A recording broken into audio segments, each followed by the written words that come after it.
On voit, quand on est toute une foule, on voit à peu près le style des gens.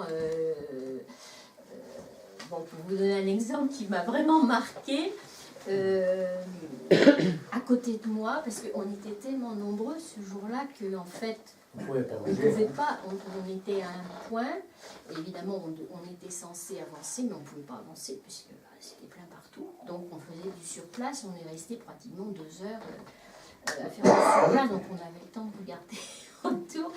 Et à côté de moi, j'ai découvert qu'il y avait une femme qui était super chouette, habillée, très style bourgeoise, et qui portait une Rolex, quoi.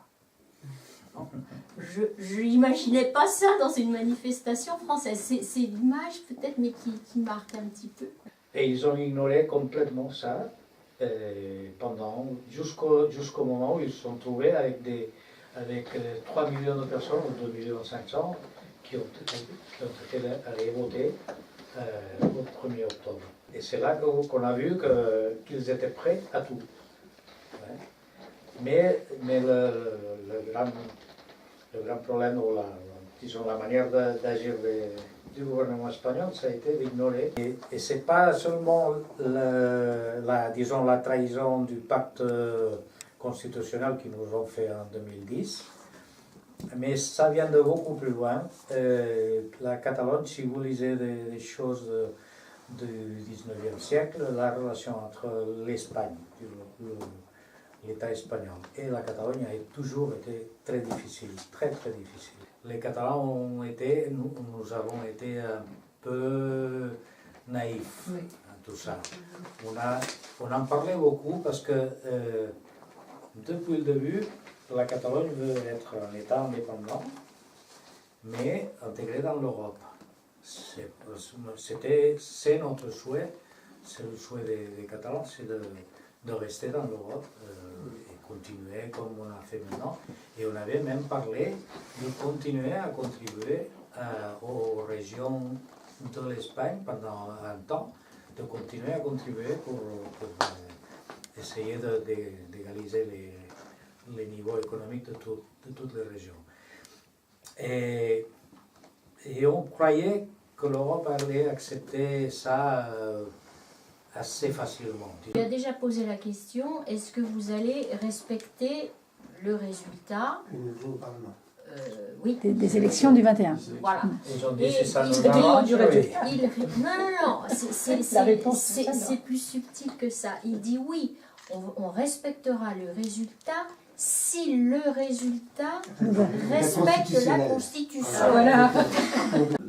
La mise en lumière du fait que le résultat démocratique est invalidé par des lois. Tout à fait. Et donc, aux yeux de l'Europe... Donc ça n'est pas démocratique. Oui, justement. Oui, c'est quand même eux qui ont décidé de organiser les élections. Les partis indépendantistes étaient majoritaires, mais pas en voix.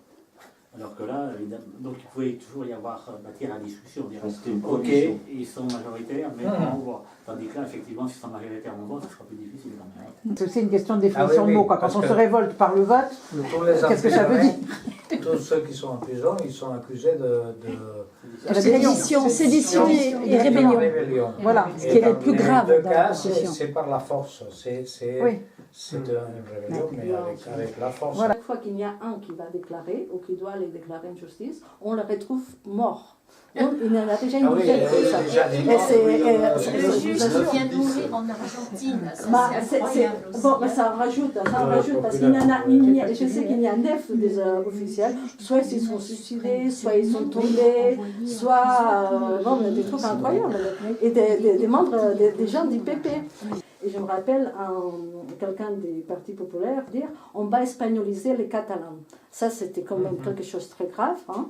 Et je me rappelle, le roi Juan Carlos, hein, ça personne n'en parle, mais sauf si je l'ai rêvé, mais je me rappelle très bien, le roi Juan Carlos dire à ses ministres, dire en public, hein, dire il faut des excuses publiques pour ce que tu as dit aux Catalans. Donc il n'a jamais eu des excuses publiques. Bon, après le roi Juan Carlos, c'est pareil, corruption. Hein, et je ne défends pas, hein, mais pour vous dire qu'à partir de là, on a vu, c'est ça, c'est l'indépendantisme, il a commencé à monter et il y a eu un ras-le-bol là, parce qu'après on a eu aussi la fille du roi qui habitait en Catalogne et qui parlait catalan aussi, évidemment, parce que sinon il ne travaillait pas, c'est ça comme ça. Donc son mari, il est dans une affaire de corruption énorme à travers une fondation pour des enfants malades qui se n'est rempli plein les poches. Alors il est condamné, lui, à la prison, mais la prison, il la passe à Genève, en Suisse, il faut savoir. Hein. Il le fait tellement parce que c'est sa dernière carte, c'est le gars le plus corrompu en Europe apparemment, politicien. Donc c'est un peu pour détourner l'attention, donc il fonce contre les Catalans, parce que sinon il sait qu'il il perd n'importe comment les élections en Espagne, donc c'est sa dernière carte. Donc. La justice, La justice dans certaines autres choses, a fonctionné très bien. Elle est très très lente, elle est parfois un peu sélective, mais il y en a beaucoup qui ont passé en prison. Hein. Et maintenant, on ne te tue pas, peut-être, mais on continue à faire pression par la force. Ah non, enfin, si la Corse demande son indépendance, ce serait, en fait, il faudrait que la communauté nationale entière vote là-dessus. Ah oui, bah... Parce que c'est symptomatique de voir Puigdemont, un président d'un pays, dire, moi je l'ai entendu, dire, mais il n'y a pas que les valeurs de la bourse, il y a d'autres valeurs que les valeurs de la bourse. Il a dit ça lors d'un de ses discours, et c'est vrai que c'est... on n'a pas beaucoup de politiques qui voilà, et du coup ça ouvre un champ il écrit lui-même tous ses discours, voilà. C'est lui-même, il a vraiment, il est doué à niveau de la maîtrise de la langue, du journalisme. Et il est vraiment, quand il écrit ses discours, ça va toujours plus loin que la politique. Il y a toujours la personne mise à la première place. Autant pour les Catalans que pour les Espagnols. Il n'a jamais un mot de travers, jamais un insulte vis-à-vis des rien, jamais. Ça vient réveiller en Europe finalement, c'est ce qu'ils disent dans les vidéos, ça vient réveiller en Europe justement ce qui est le sel de l'Europe, qui a été le sel de l'Europe, voilà, la démocratie, la liberté, l'expression, ça, et comme c'est en train un peu de s'endormir, d'un seul coup, ça éclate. Vale. Catalunya triomfant tornarà a ser rica i plena endarrere aquesta gent tan ufana i tan superba. Bon cop de fals, defensors de la terra. Bon cop de fals.